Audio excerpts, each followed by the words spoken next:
Good morning, everyone. My name is Haroon Moghul, and across from me, so to speak, is Joey Taylor.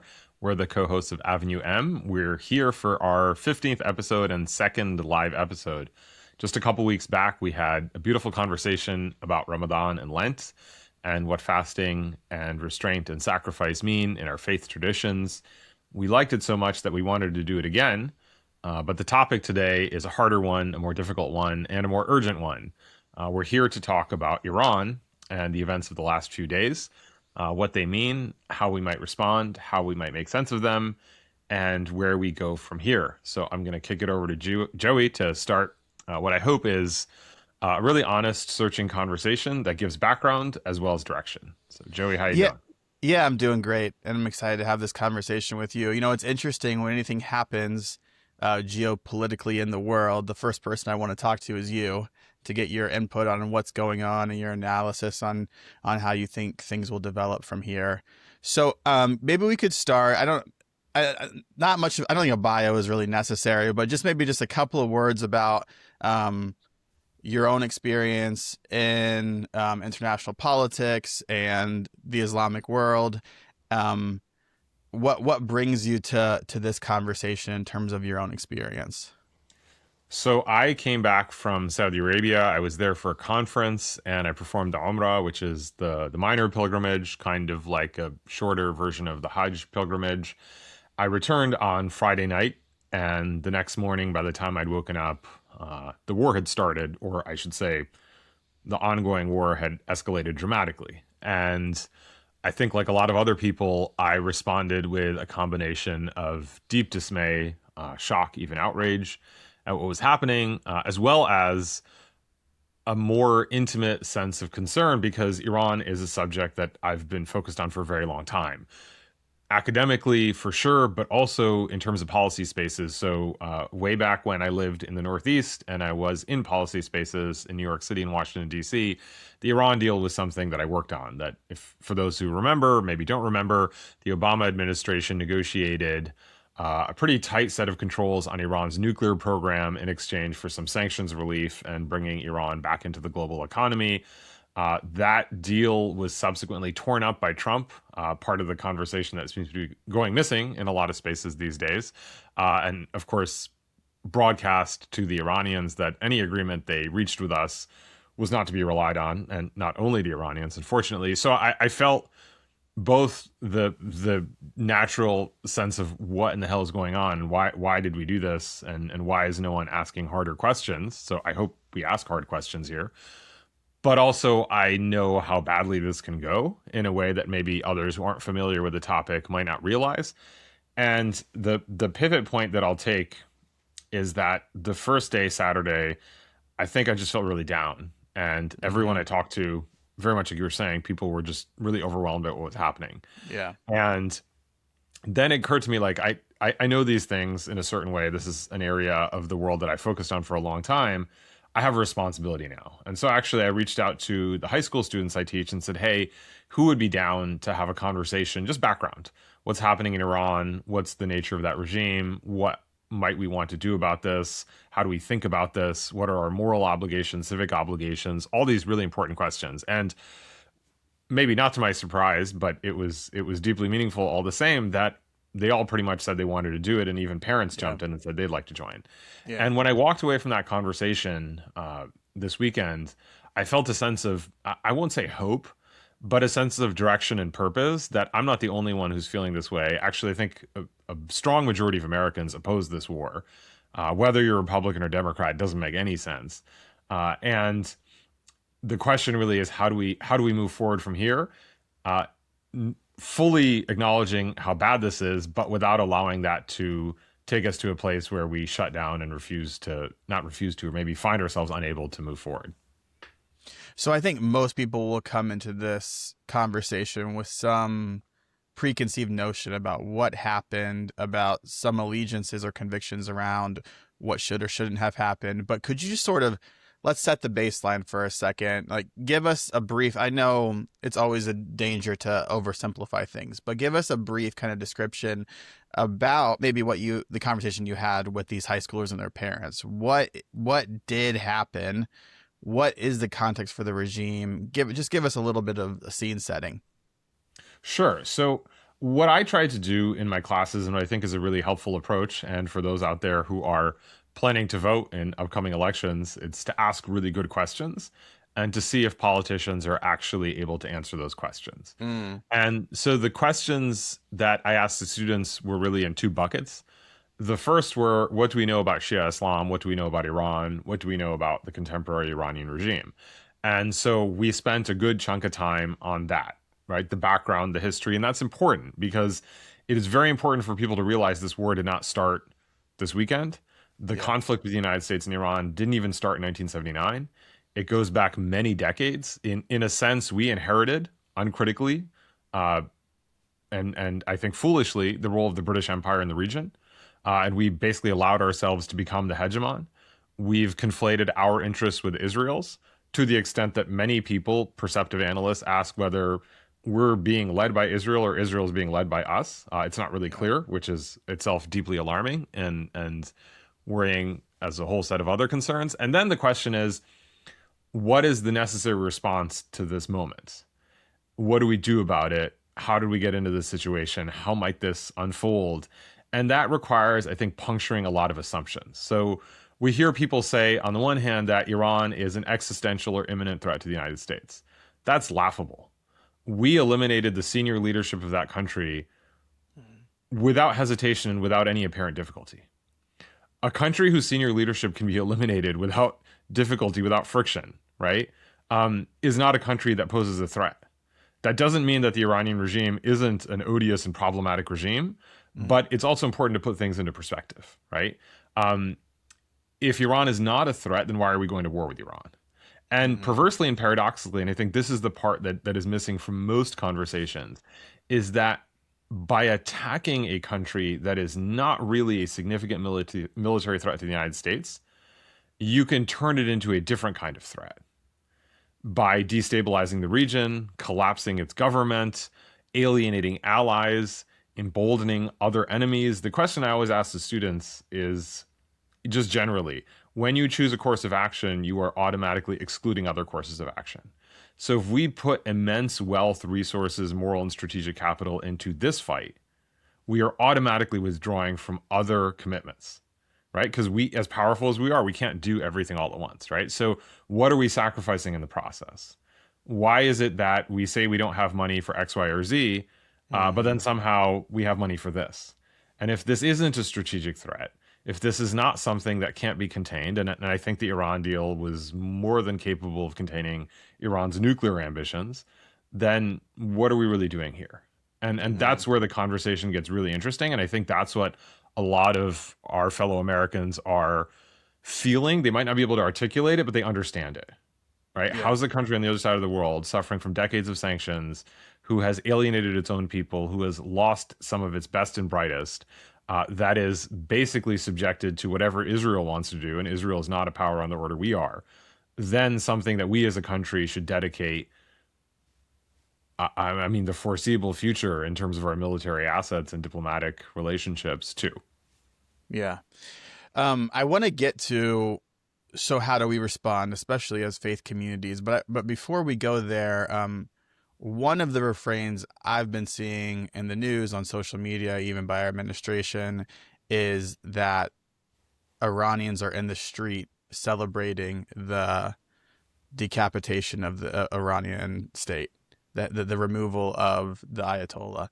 Um, Tell me, I mean, from my experience, I've seen people in the street celebrating similar kind of removals of heads of state, whether it's in Iraq with Saddam or it's Assad in Syria, or, I think there's probably maybe something happening potentially in Cuba right now, right? So, but it's hard to parse it out for people who aren't super intimately familiar with what's going on in Iran, how that can be true, and also all the things that you're saying is true are true as well. So just respond to that a little bit for me.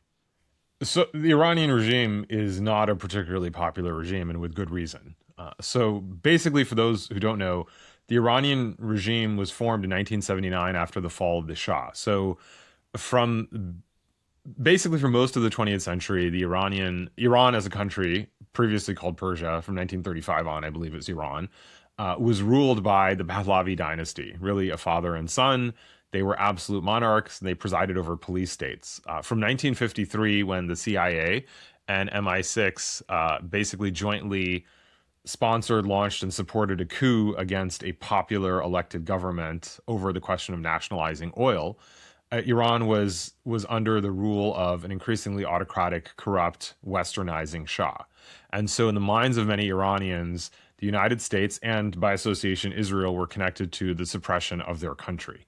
Hmm. Uh, the Shah's rule eventually collapsed in the 1970s. He wasn't just a deeply corrupt and unpopular ruler and a particularly ineffective one, but he went to war with Iranian culture and religion. And so he kind of did everything he could to alienate as many people as possible. The revolution, although Ayatollah Khomeini was the kind of figurehead of the revolution, and he was the most prominent leader of the revolution, he was by no means the only leader. You had everyone from liberals, social democrats, secularists, just kind of hardcore nationalists, communists. It was a broad popular movement aimed at removing the Shah. When the Shah was removed, over a few years, Khomeini and a certain kind of Islamist faction consolidated control. Now, part of the reason for that was that the U.S. got involved in a way that Khomeini was able to use or respond to galvanize his own supporters and to, there's a lot there. But the point is that the regime basically elected not to represent the majority of Iranians. The Iranian Hmm. system is a European style democracy,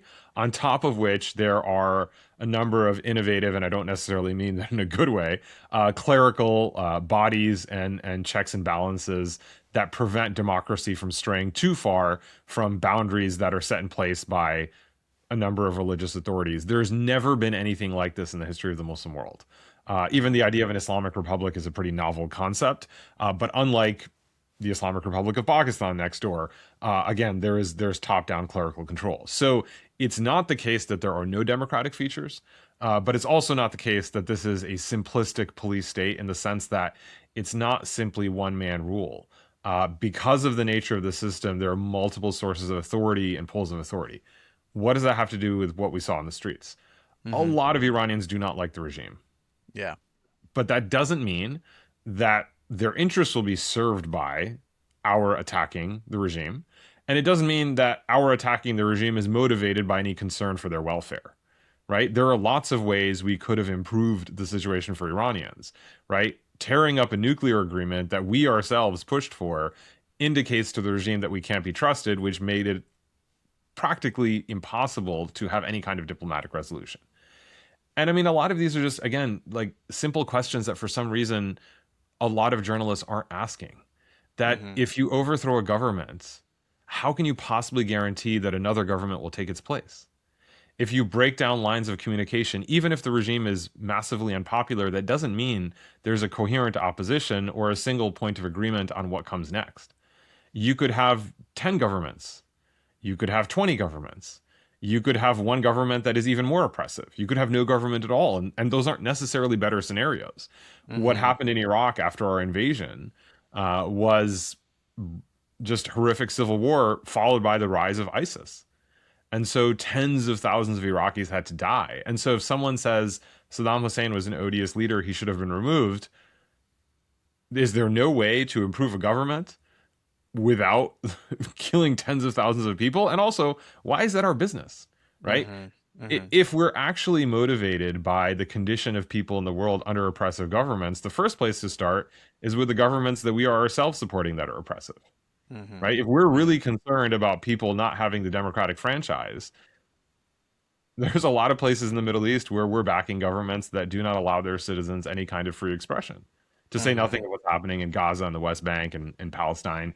So there's a lot of messages that people will point to without taking them to their logical conclusion.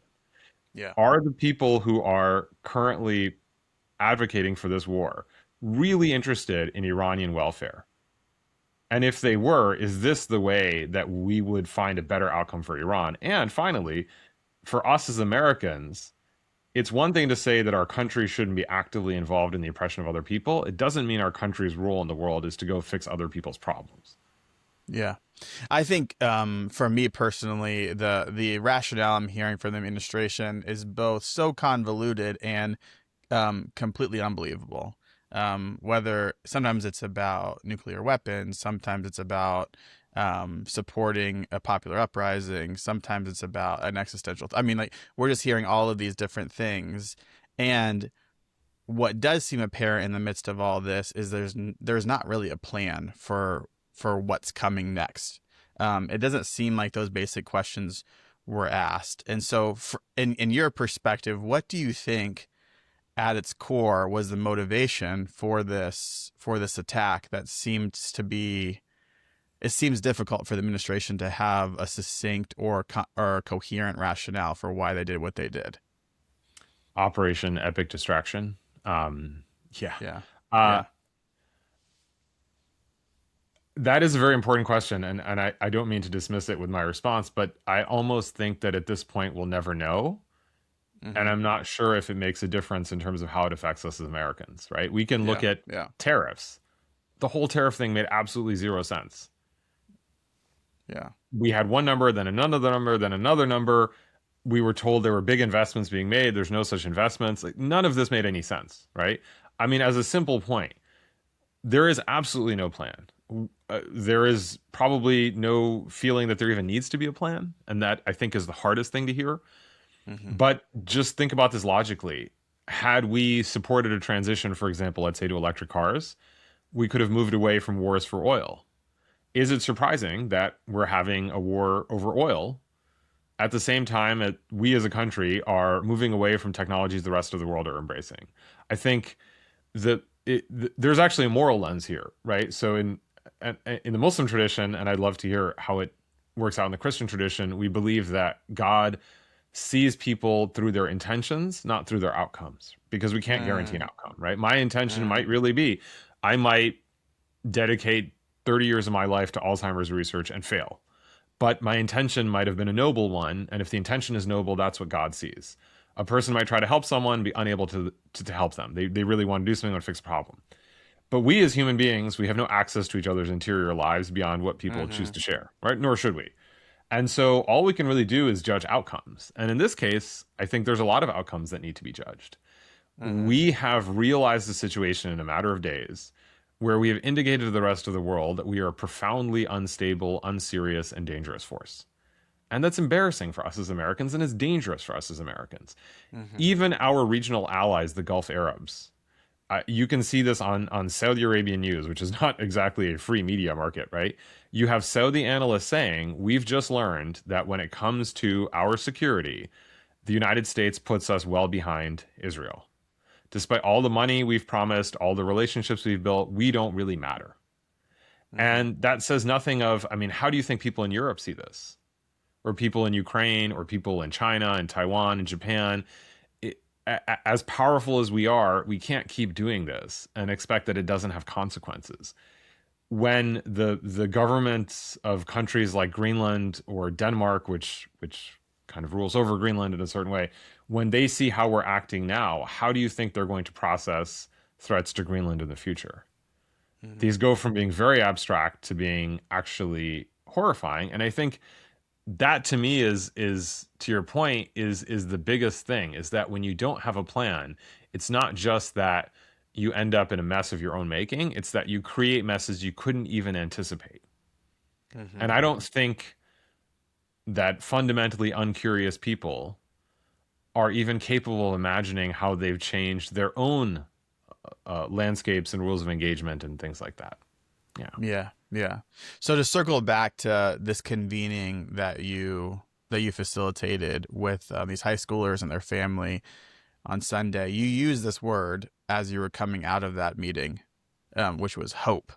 Um, there's not a lot of hope that I'm hearing in your analysis or description of the situation, and so I would love to hear what about that interaction made you feel hopeful, or maybe from a more kind of macro lens, how could we feel hopeful in this moment?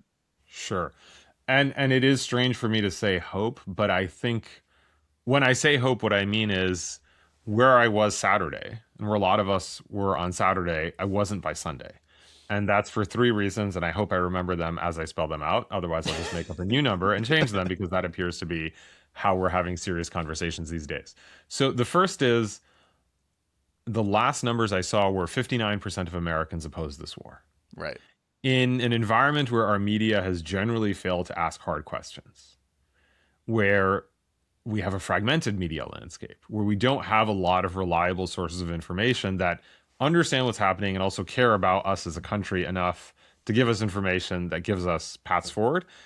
59% is a huge number in a deeply polarizing country. That's a big deal.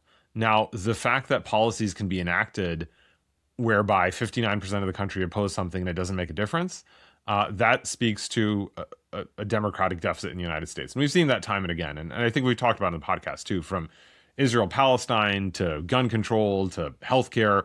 More Americans want outcomes than government policies would lead you to believe. And that's actually something that the wider world would hopefully understand as well.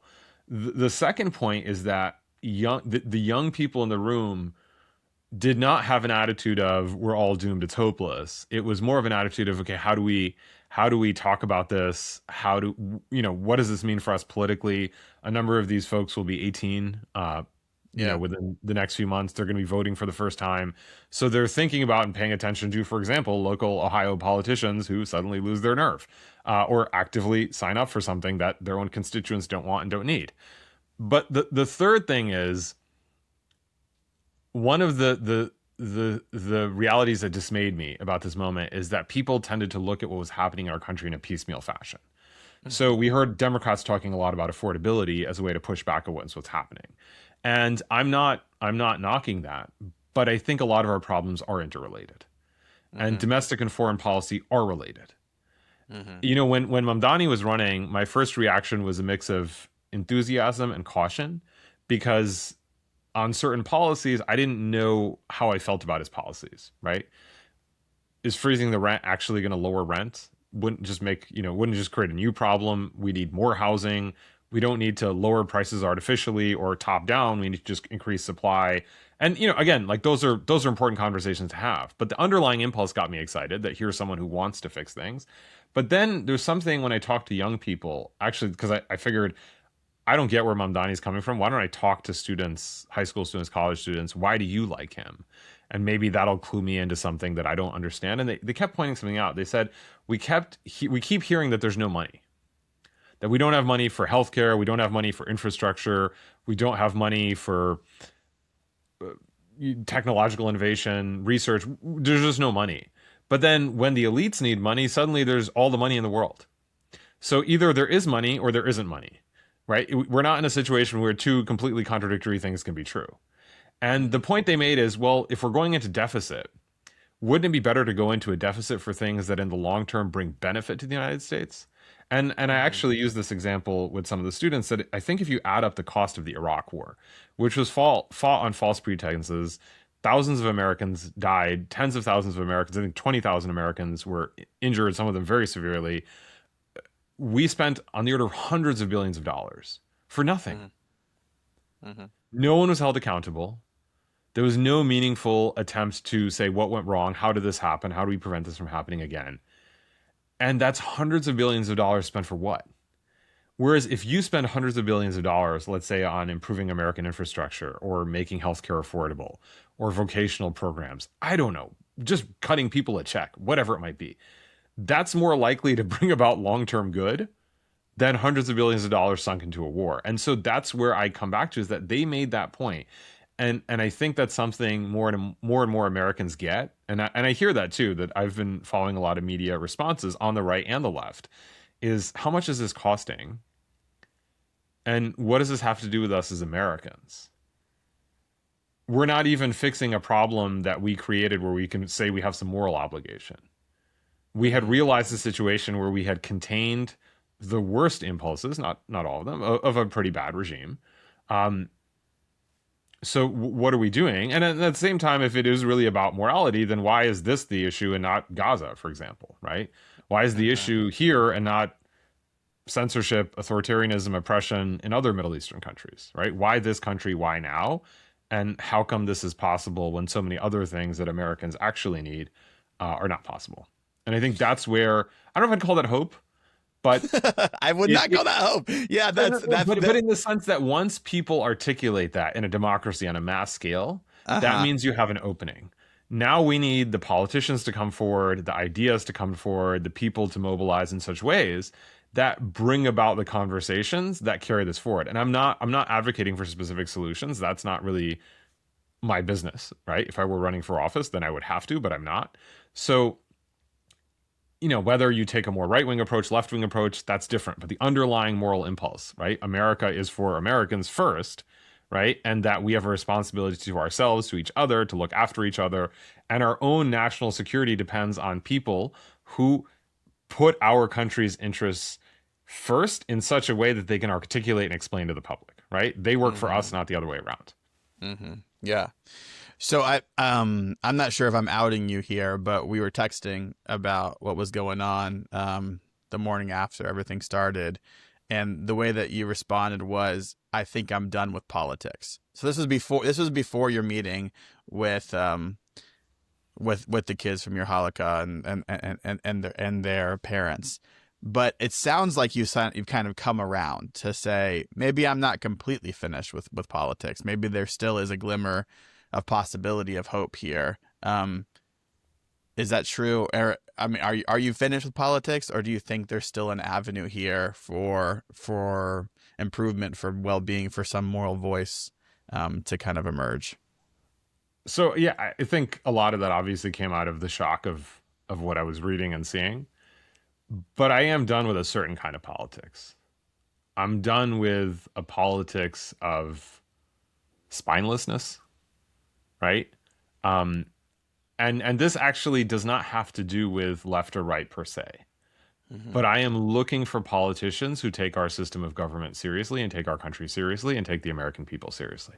Mm-hmm. Mm-hmm. If, for example, there were a local politician here in Ohio who purports to oppose Trump and then makes a qualified argument for why this war is necessary, I'd throw it back to that person. I'd say, prove to me that your logic isn't racist. Mm-hmm. Because if you Mm-hmm. say that we should punish Iran for crimes against its people, for people in the region, then why is not the same standard being applied to Israel? Why is Israel not being sanctioned? And the only logic that comes up in my mind is that the motivating logic is racist. Some kinds of people's lives matter less than others. And if a politician is applying that logic in foreign policy, that means they believe it themselves. And if they believe it themselves, then it's only a matter of time before that affects how they govern us as Americans. Our foreign policy should not betray core American values, right? We can have a conversation about immigration, right? In a democratic society, we have to have conversations like this. And we are not going to necessarily agree. Some people want more, some people want less. It's something that can and should be debated, right? It's a democracy. There's nothing per se that's off limits, right?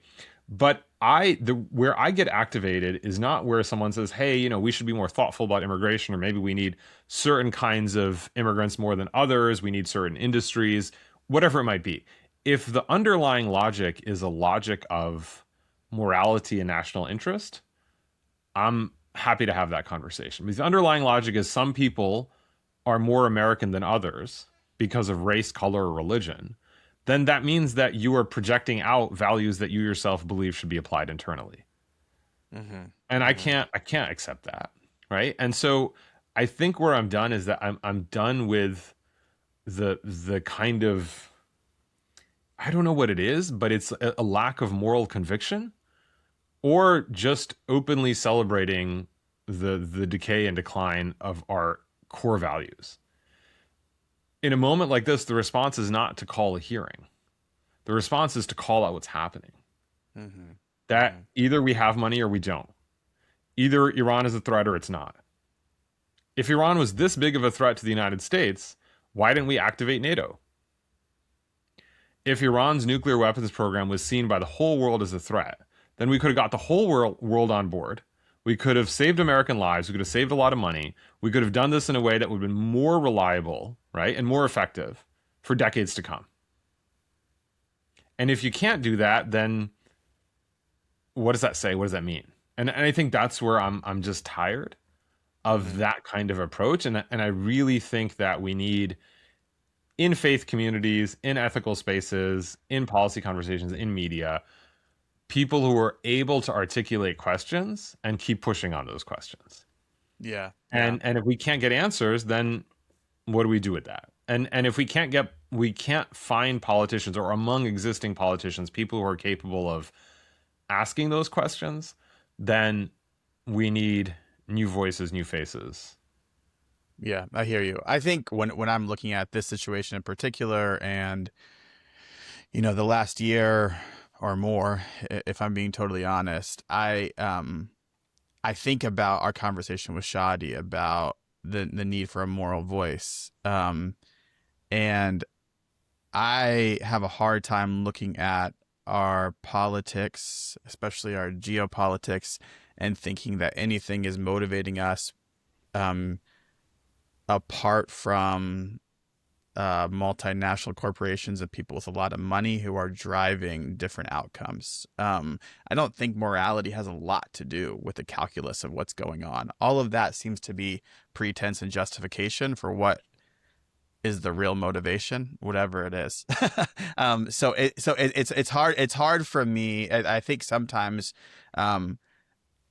I think within the American system, we have some values that we can use to appeal to help to return us back to our better angels. That when I'm in the best headspaces, I feel like there's still some potential, there's still some hope here. But it feels like our political system, especially in moments like this, are being incentivized by something well outside any type of moral claim or moral consciousness. And so I think there is a role for faith communities to call people back to that higher aspiration. And if I'm being totally honest, I'm not sure if it's going to be futile or if it's going to be successful. What do you think the role for faith communities is then? Well, I think we have to. I don't think we have a choice. I don't know if it's about, to go back to outcomes, intentions and outcomes. I don't know if it matters I don't know if the outcome matters in terms of determining what the role for faith communities is. I think we have to do that. But sometimes when you see something like this happen, it's hard not to get to the point where you're saying, will that even matter? Does that even factor in to the decision makers and how they're making these decisions and what's driving them? So that's where my head's at. That when I'm feeling hopeless, that's where I'm going. What then to do? Well, I think what we do is we still operate off of things like the fruits of the spirit, love, joy, peace, forbearance, kindness. I mean, like, that's the stuff that we're appealing to. And I think the faith claim is that has the potential to change our systems, our institutions, our communities, our neighborhoods, our relationships for the better. But sometimes it feels like the institutions are beyond repair. So tell me how I shouldn't give in to that despair, Haroon, especially in this moment. So I'll take it back to the class on Sunday, and the students, again, they're young, so they don't have the broader context of history. And I talked to them about decisions that were made by people in Iran over decades and what those decisions led to, right? Because there is a temptation in this moment that, and I had it myself. I saw it myself on Saturday morning. I just wanted to check out. I wanted to disappear. Yeah, totally. I didn't want to have these conversations anymore. And then I realized it took me the better part of a day, but when you're knocked sideways by world events, sometimes you need some time to recover. And so what I said is that when Khomeini came to power in 1979, actually I think it was early, around January, February, these are key dates in the revolution, 1979, he had choices before him. Mm-hmm. And he could have tried to find a way to work with different factions and interest groups in Iran. Now, obviously, in the context of the US and the West's role in the region, that was very hard, given his own ideological restrictions and his intellectual limitations, and I would argue his spiritual failings. He was not able to conceive of a way to build an Iran that was actually representative of Iranians. If we think, I mean, a helpful way to think about it is the United States as a country, right? We are the product of compromise. And when people say things, well, why does Wyoming get two senators, but so does California? And I said, well, we wouldn't have had a country otherwise. Mm-hmm. And you can poo-poo it, but in the moment, compromises are necessary to create institutions, countries, what have you, right? And they can come in retrospect to feel frustrating, but what is the alternative? And what I was trying to explain to them was not that any of them are in a situation where they're coming to power or anything like that, right? But how you approach the world matters. And Mm-hmm. in a moment where you feel like people's lives don't matter because they share your religion or your ethnic ancestry, it's really important to remember that you can't allow that to then color how you move through the world.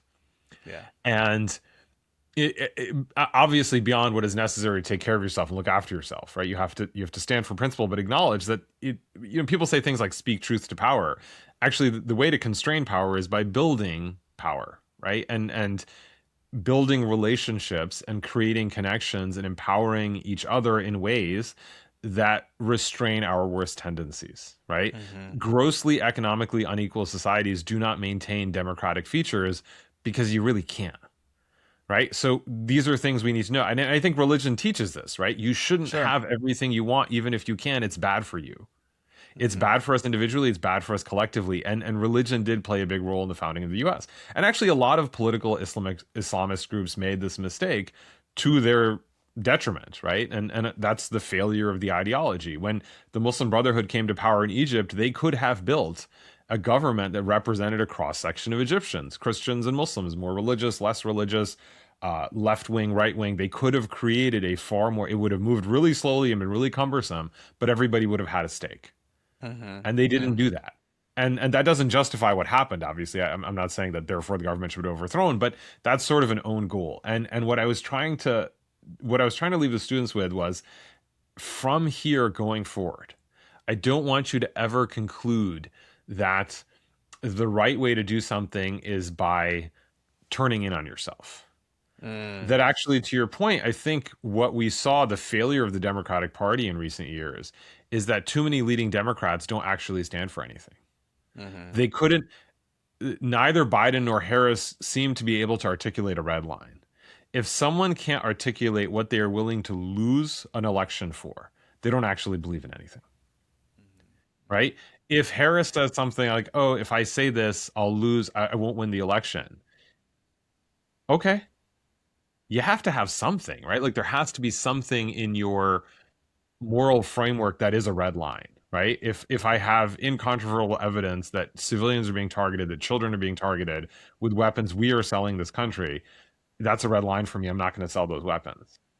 Mm-hmm. And maybe that loses you an election in the short term, but in the long term, it is necessary for the country, it's necessary for your own soul, and it's necessary for the functioning of democracy, right? Yeah. That we need people of principle. And so actually I would say that this is what I think faith communities to do, is to create people who balance principles with engagement with the world, that are able to have thoughtful conversations about when do we sit down in the room and when do we step out of the room. And we might not always agree, but it is really important to understand that both of those things are necessary. We have to be able to work with our fellow Americans without losing sight of what we stand for.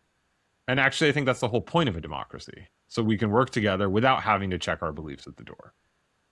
Yeah. Somewhere along the way, No, no, Democrats. no. Yeah, no, I like that. I think the thing that for me that resonates with your answer is the emphasis on time horizons, right? Yeah. And I think what that implies is the role of faith communities is to assert that these morals, these values, actually will serve the betterment of our society, of our communities, of our country. And that maybe in this individual moment, it will seem as if the forces of evil and selfishness and corruption will win out. But in the long haul, I mean, this is the moral arc of the universe, right? I think that's a faith claim. It's not a purely rational claim. Um, I also think that the tension is not something that's going to be resolved. It maybe shouldn't be resolved. because like appealing to long time horizons in this moment feels insufficient, because we want to have a lever to pull in this moment that will change things right now for the better for the people who are suffering or who will suffer in these next couple of weeks as the bombardment seems to continue.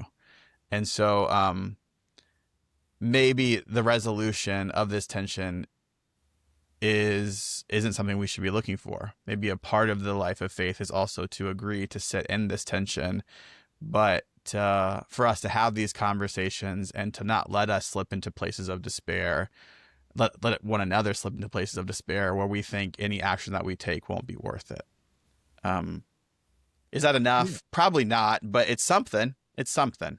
Yeah, it's not enough, but I think it's more than people realize, because I think even when we have the conversation, we give people permission to say that they might be feeling the same thing. Yeah. Yeah. And if the initial response is to turn inward and collapse in on oneself, as I kind of did on Saturday for a It few seems like hours I'm there, doing right now. Yeah, totally. you Yeah. know, and I understand that, because it is unlikely we are going to stop this in the near term. We don't know, right?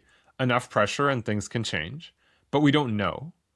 But even the act of speaking out and articulating responses is deeply meaningful and necessary. And then it inevitably leads to further decisions and actions, whether that's teaching a class, empowering people with more information, reaching out to, let's say, a politician or an institution, reaching out to neighbors who might be suffering directly or indirectly, whatever it might be.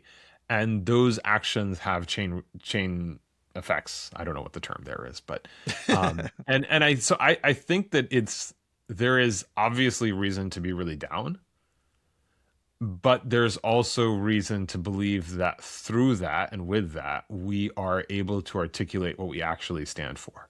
Mm-hmm. And again, we didn't stop the genocide in Gaza, and that is something I feel I will have to answer for. We will have to answer for, right? But we've also seen a sea change in American opinion. Mm-hmm. And is that enough? No. But it is hard to believe that that change will not affect policies in years to come. Mm-hmm. Mm-hmm. And if we can use this moment to talk about not only why we shouldn't be at war, but what our Constitution demands and what our system of government requires, I think it's actually fittingly enough in the 250th anniversary of the United States, the conversation we should be having. Why do we have a country? Mm-hmm. Why does the executive have to go to Congress? Why are we supposed to have checks and balances? Is this country worth fighting for or not? And one of the amazing things about the country is that we can come to a positive conclusion and say yes from different faith traditions. Mm-hmm. And we don't have to check those faith traditions at the door. Yeah. Yeah. I love it. Well, Haroon, thanks for being my friend, the friend that I go to when I'm trying to work through my own despair. And the friend that I know will sometimes share that despair, but won't stay there. So thanks for being that person in my life. And I'm sure the conversation will continue. I hope the conversation around this particular war will end very soon. I think that's something we're all praying for, but at this point, it doesn't seem like that's super likely. So, Yeah, we have to keep going. we have to keep going. Yes, indeed. All right, Haroon. Talk again. Talk soon. Yeah. Bye.